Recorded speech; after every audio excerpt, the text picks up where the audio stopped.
Hello, happy day. Anyway, this is Laura at Laura Talks Softer, and I have the AARP magazine, and part of it is How Old Are You Really? It's an article. See? What's behind me? Anyway,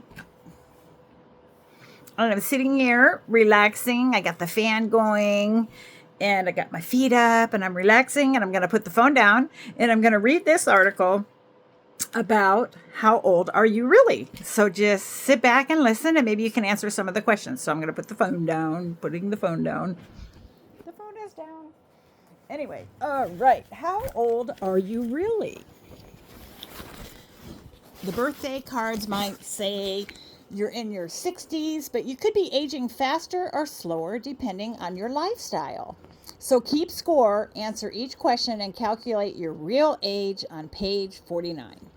Okay, so this is actually an article that was in the AARP magazine, the April-May 2026 issue. Okay, you're only as old as you feel. It's a cliche, but it's truer than we know. There's often a disconnect between our chronological age and our biological age. Chronological age is the number of years you have lived in this world. Biological age is the actual age of your body systems, organs, and cells. It's the rate at which your body has been aging over time, says somebody, Zihi, director of the Institute for Successful Longevity at Florida State University, FSU in Tallahassee. Biological age may be a more reliable marker for predicting how long and how well you're going to live. And recent data indicates that right around 60, things can start to go awry. It's when aging seems to be temporarily turbocharged. So if you're in your 60s, you might be experiencing the ramifications of your body's midlife cellular changes. But at the same time, now is the moment you need to start tuning up for turning 70 to make sure you drive into that decade in the most well-maintained vehicle you can. So what's your true biological age? This series of DIY tests, questions, and diagnostics can help you understand how well and how fast or slow you're aging. Plus, we'll outline some changes you can start making now to turn back the clock.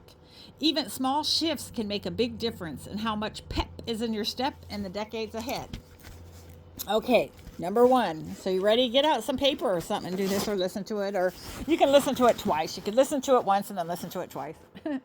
One, how would you describe your usual walking pace? A, slow, B, steady average, or C, brisk? If you said C, brisk, subtract as many as 14 years if you're a woman, or 20 years if you're a man from your chronological age. Wow. You already know that walking is one of the best ways to get daily exercise, but whether you're just out for a stroll, taking the dog for a walk, or consciously trying to get your steps in, the speed at which you move is critical. People who rated their walking speed as brisk had the longest life expectancy of nearly 500,000 middle-aged adults studied, compared with slow walkers. No matter their body mass index, BMI, according to an analysis in Mayo Clinic proceedings, women and men who hoofed it at a brisk pace had a life expectancy of more than 86 and 85 years, respectively. Conversely, those who walked the slowest and had the lowest BMIs had the lowest life expectancy at roughly 72 years for women and 65 years for men. Walking slowly and having a low BMI is associated with poor fitness and a higher risk of frailty, a combination that doesn't bode well for longevity. Okay. Walking is a powerful predictor of good future health, says Ryan McGrath, Director of Healthy Aging North Dakota and Associate Professor in the Department of Health, Nutrition, and Exercise Science at North Dakota State University in Fargo. Staying mobile is important for preserving functional health, he says. More recent research found that having a faster walking pace is linked to longer leukocyte telomeres, the protective end caps of chromosomes in your white blood cells, which are commonly used as a marker of biological age. A brisk pace was even more impactful on telomere length than total physical activity. The takeaway? Make time for higher intensity activities. Research suggests 10 minutes a day of brisk walking ought to do it. So here's extra credit on the side. The longevity priorities. Depending on your age group, there are different strategies for healthy aging you can follow, says FSU longevity expert Zihi. Here's what he recommends for people in their 60s. To prevent chronic conditions and their risk factor, include balanced training in your exercise routine to avoid falls. So they got a person showing them balanced on one foot, holding their arms out.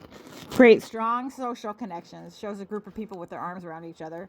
Find mental support. So two people, it looks like the guy's talking to a therapist. And prioritize cognitive health. The picture shows the brain. So let me show you. Flipping it around. I'm laying, doing this. Let's flip it. See? Woo. That's my old dad's porta potty. I took it out of the garage. It's just sitting there. It's like great stuff. There's, I gotta always watch the background. There's like an ironing board. There's just stuff in this room. Okay. Anyway, so I'm going to continue reading. Are you following? Okay, hold on. Okay, turning the page. Bum, bum, bum, bum. 2. Oh no. How many grams of added sugar from packaged foods do you eat in a day? A, less than 48 grams. B, 48 or more grams. If you answered A, less than 48 grams, subtract 0.2 years from your chronological age. Wow, you don't lose too much of your life eating packaged foods? Is that what it's saying? Okay. It's easy to identify added sugar. Am I missing something with that? Let's see. It's easy to identify added sugar. Manufacturers are required to include added sugar grams on all nutritional fact food labels.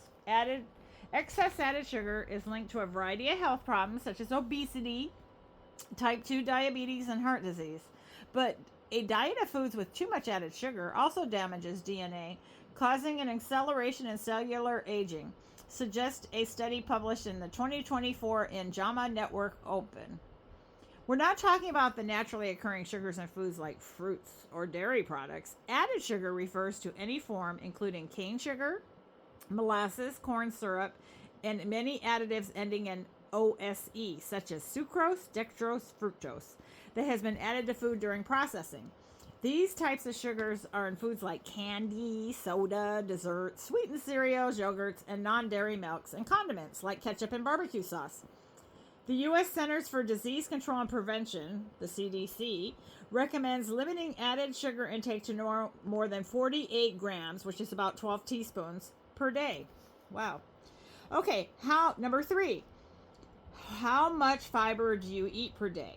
A, 13 grams or less. B, 14 to 21 grams. Or C, more than 21 grams.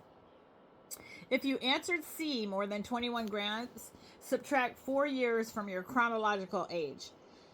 Most adults get only about 13 grams of fiber per day. That's far lower than the federal recommendation for adults age 51 plus, who should get at least 22 grams, women, and 28 grams, men, of fiber daily. So women should get at least 22 grams, and men should get at least 28 grams of fiber. Got that? These are good numbers to aim for. Researchers show you might be able to add years to your life by even modestly increasing your fiber intake.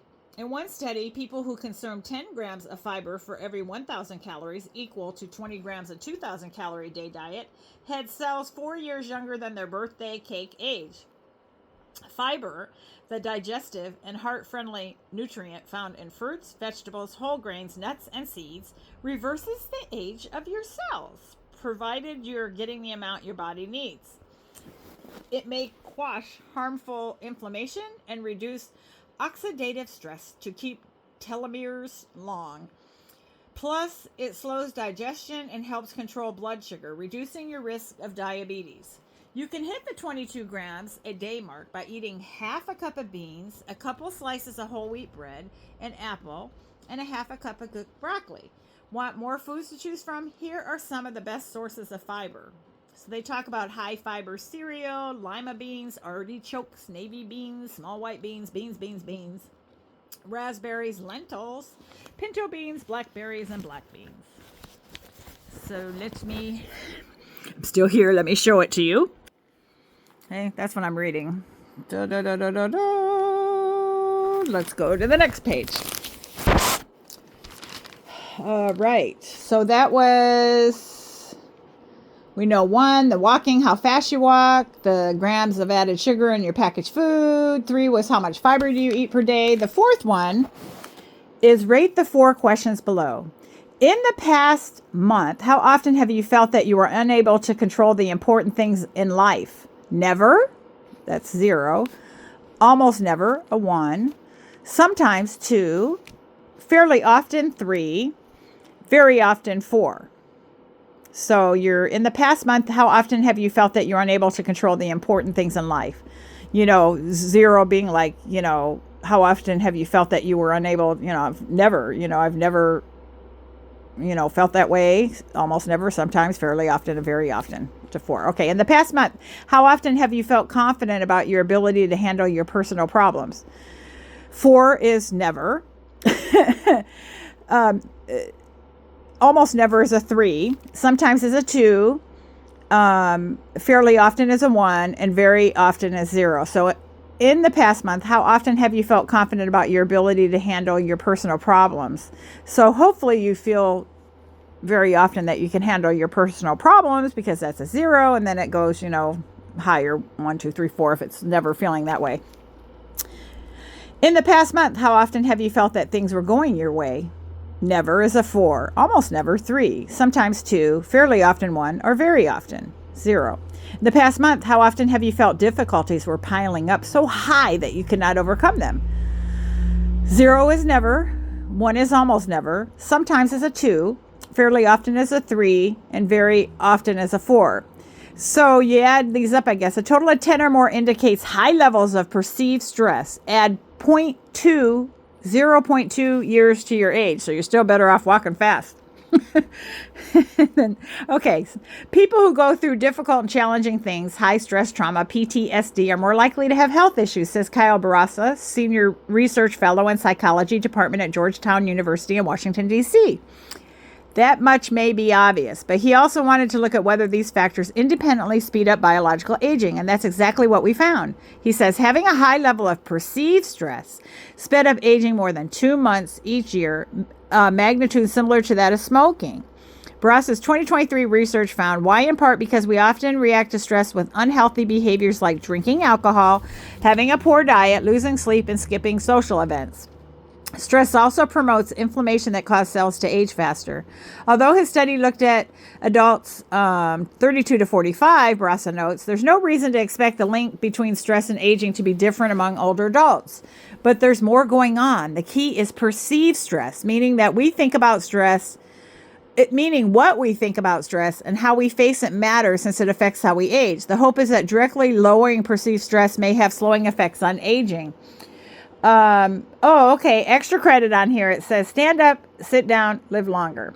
The sit to stand test measures lower body strength and function using a slightly padded chair of a standard height with no armrest. Start seated with your feet flat on the floor, crossing your arms across your chest, and you stand up completely, then sit back down. Then advises Richard W. Bohannon, a fellow of the American Physical Therapy Association. Time, how long it takes for you to do 5 repetitions as fast and safely as possible. The results give us some idea of the strength of your lower limbs. He says women who can do 5 reps in 7 seconds or less and men who can do the same in 6 seconds or less are fitter than 95% of all 60-somethings. Struggling with this test, strength training may help you improve muscle control and balance and reduce risks of fall. So, yeah, so let me show you the picture on this. Let me flip it. I probably should take that porta potty and put it back in the garage, but I cleaned the garage and I cleaned that porta potty. But do you see that? Okay. Next. All right. 5. Do you have pre-diabetes or diabetes? A, yes, pre-diabetes. B, yes, type 2 diabetes. C, yes, type 1 diabetes. D, no, my A1C is in the normal range. Or E, I don't know.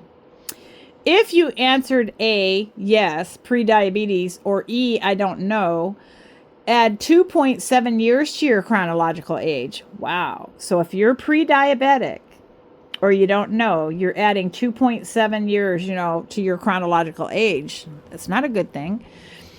If you answered B, yes, type 2 diabetes, add 12 years to your chronological age. If you answered C, yes, type 1 diabetes, add 16.3 years to your chronological age. So you don't get to subtract anything if you're like normal and you're within your A1C numbers. But if you're pre-diabetic, you have to add 2.7 years to your chronological age. And if you already have type 2 diabetes, you're adding 12 years. Wow. People who have diabetes have a shorter life expectancy than those who don't. Chronic conditions like diabetes, as well as hypertension and obesity, which are frequently associated with it, can cause physiological changes that speed up the aging process, says FSU Zihi. Type 2 makes it harder for the body to regulate blood sugar, which in turn compromises cellular repair and damages blood vessels. In type 1, the pancreas has difficulty producing insulin. Both conditions can cause the protective telomeres in your DNA to shorten, while the function of the cell's mitochondria is impaired, reducing the body's available energy. But there's a caveat. Research indicates that added aging caused by diabetes can be stimulated if both your blood sugar and your blood pressure are well controlled. The key to slowing the aging process is to be vigilant and consistent in your diabetes management. And if you have pre-diabetes, you can prevent or delay type 2 and turn back the clock on your cells. Changing your diet, managing stress, losing a small amount of weight, and staying physically active can slash your risk of type 2 diabetes in half. Keep in mind that although about 1 in 3 American adults have pre-diabetes, more than 80% of them don't even know it, according to the CDC, which is why you should take "I don't know" as a warning sign. Talk to your primary care provider about getting your A1C tested to make sure your blood sugar is in a healthy range. Anyway, they also have extra credit, the Flex test. Can you scratch your own back? Take the test, stand with your feet shoulder width apart, extend one arm over your shoulder and down toward the middle of your back. Place the other hand on your back, reaching up toward the middle of it. Try to touch the fingers on your opposite hand.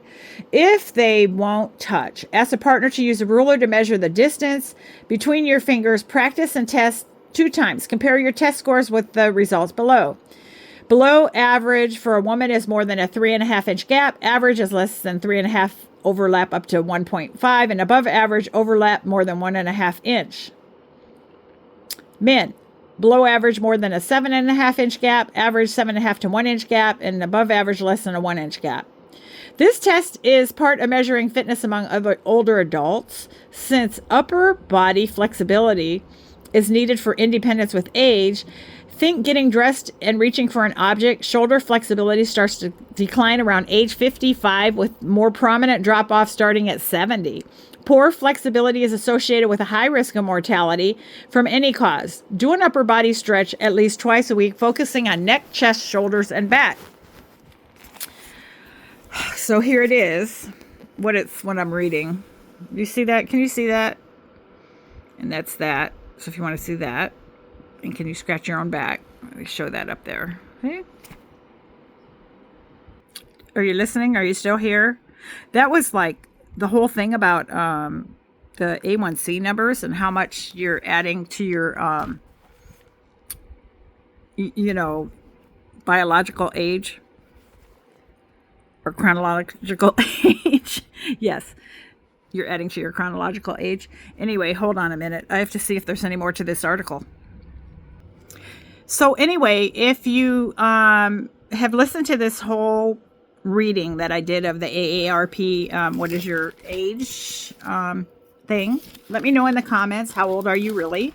And did any of the stuff surprise you? I was really surprised at the impact that A1C numbers have, or not knowing that, compared to if you're eating X amount of grams of sugar and how little amount that was on it. So I don't know. Answer each question and calculate your real age on page 49. It does say that. Hold on. Okay, there's more. I found the page. Okay, number 6. Here we go. Follow along. Do you expect more good things to happen happen to you than bad? A, yes. B, no. If you said yes, subtract 4.4 years from your chronological age. Do you expect more good things to happen to you than bad? So you're going to add to your, you're going to make yourself younger if you expect good things to happen. A bright outlook on life can make your day and the days of those around you more pleasant. But new research suggests that a generally optimistic attitude can do more than lift your spirits. Indeed, how you view the quality of your life can predict how much of it you'll be around to enjoy it. Women aged 50 to 79 who scored higher on a test measuring their levels of optimism were more likely to have a longer lifespan than higher odds of living to age 90 plus, according to age 90 plus, according to a Harvard-led study published in the journal JAMA Psychiatry. These associations were independent of depression. Okay, so they were independent of depression status, suggesting that optimism affects more than just your mood. This speaks to the benefits of maintaining a positive outlook on life, says Aladdin H. Shadiab, an associate professor at Herbert Wertheim School of Public Health and Human Longevity Science in the Department of Medicine at the University of California, San Diego, a co-author of the paper. I am so sorry if I'm messing up these people's names and all that. An example of the beneficial effects of optimism is famed anthropologist Jane Goodall, who lived to be 91. She was always optimistic and purposeful in her life, which probably contributed to her longevity. It looks like optimism influences more than just how you see things. It's an important driver in physical functioning, affecting things like strength and balance. We found that higher optimism is associated with stronger grip strength and ability to complete chair stands, two markers used as predictors of future health, says Shadiab. The glass half full approach is related to slower physical decline with age and may help people stick to habits like avoiding smoking, eating a healthy diet, and maintaining robust social connections, Shadiab suggests. His conclusions: optimism may be a modifiable risk factor that we can use to achieve healthy aging. Extra credit. Social support keep them strong. Older adults who report stronger social ties across several domains, faith, community, friends, and family, had slower biological aging and less inflammation. A 2025 study by U.S. researchers found having a strong social network and being socially connected is an important factor for longevity, said FSU's he. At the same time, the other side of that coin, loneliness, contributes to aging.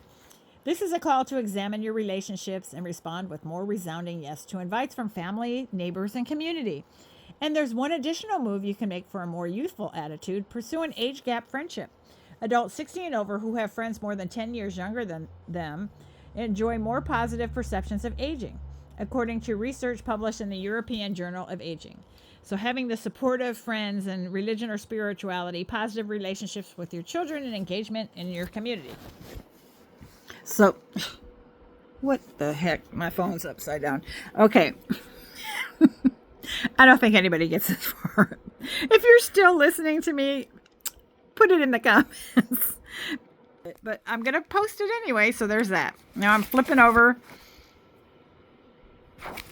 And let's turn the page. Next, we have 7. Do you drink a couple cups of coffee every day? A, yes. B, no. If you answered yes, subtract 2 years from your chronological age. Coffee is packed with bioactive compounds like caffeine and polyphenols, a category of plant compounds that provide antioxidant and anti-inflammatory properties to boost cognition, reduce insulin resistance, and lower the risk of chronological age. Middle-aged adults report drinking 1 to 2 cups of coffee per day, add a couple of years onto their life expectancy compared with non-drinkers, 2025 research says. Most of that is due to a reduction in death from cardiovascular disease. Drink decaf? There are benefits there as well, but you'll need a higher intake. Those who imbibed more, imbibed, imbibed, more than 3 cups of decaf daily show a life gain of 3.76 years. Many studies show that coffee consumption lowers the risk of mortality, but those studies were largely performed in adults aged 40 to 60, says UC San Diego Shadiab in its 2020 research. However, those benefits disappeared for older adults. A study which looked at women with an average age of 72 found that coffee consumption was not associated with longevity, he says. It wasn't harmful, so keep drinking if you like it, but a regular Java habit didn't help folks reach the 90 plus threshold either. Okay. So there's that. So I'm going to flip the page. Was that it? Okay. So 8 is answer these 4 questions. Add up the corresponding numbers next to each answer. Are you male? Yes. Add 5.36 to your age. B, no. You add 0. Wow. Have you ever smoked? If you're a current smoker, you add 0.60 to your age. B, yes, I'm a former smoker. 0.76. Or C, no, I've never smoked. You don't add anything. That doesn't make any sense. Why am I not understanding this? If you're a current smoker, you're adding 0.60 to your current age. But if you're a former smoker, you're adding 0.76. Why does it sound like you should have continued smoking? What am I missing here? That doesn't make any sense. Okay. Do you consume alcohol? Yes, I'm a current drinker. Add 0.55 to your age. No, I'm a former drinker. Add 0.45. That's less. I think there's an error on this. C, no, I've never drank. Add nothing. Okay. And yeah, so these 4 characteristics were identified in research in the journal Science as factors related to aging and mortality risks. Each 5-year increase was associated 46% high risk of mortality for people in their 60s. Smoking is known to shorten telomeres, and alcohol consumption has been shown to speed up brain aging. Men tend to age faster than women due to physiological difference and a greater tendency to adapt the health vices mentioned above. And while obesity increases inflammation, being underweight creates its own problems. Another study suggests that compared with having a normal weight, adults age 70 and over who are underweight have a 3.6 higher risk of dying in the next 5 years. With age, excess weight may be actually protective for your health. You hear that? Excess weight can be protective for your health when you're older. As for being male, it takes a wake-up call to get your house in order with exercise, diet, monitoring your cholesterol and blood pressure, and getting preventative screenings. Of course, these are good ideas for women too. This has got to be an error, though. Let me show you. Get this. That one has to be. See that? Why would you be adding more to your chronological age if you're a former smoker? Like you get to add less if you're current. That's switched around. That's a mistake. Because with drinking, see it? Anyway, so, yeah. I hope you enjoyed this, if anybody listened at all. Maybe it could put you to sleep. This could be something that could put you to sleep. But really, if you need any clarification on anything I said, I can write me a question in the response thing, and then I can type it in or something, or reread it, or do something if it was confusing. Because I just kind of read it and pronounced probably some words wrong. And I hope you have a good day. Toodles.